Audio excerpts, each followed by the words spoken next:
بسم الله الرحمن الرحيم نحمده ونصلي على رسوله الكريم وعلى آله وأصحابه أجمعين أما بعد ټول حاضرینو د ناستو مشرانو کشرانو علماء کرامو السلام علیکم ورحمة الله وبرکاته.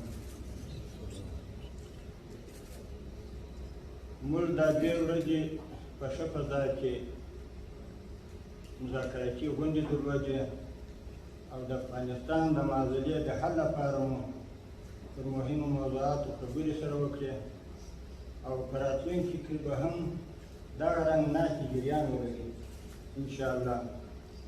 موږ د قطر نور هېواد او د امیر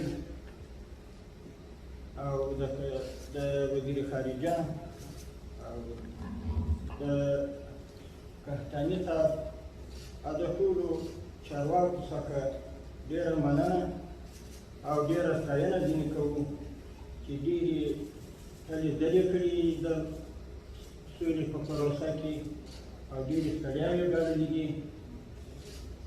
موږ ټوله په دې باندې خوښ یو چې د آینده لپاره هم دغسې مجالسو او داسې غټو غټو پروګرامونو ته زمینه برابره کړي او د افغانستان د مسلې د حل یو لاره پکښې وموندل شي.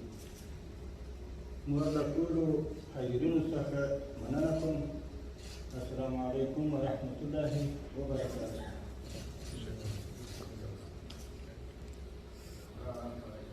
Thank you very much. شكرا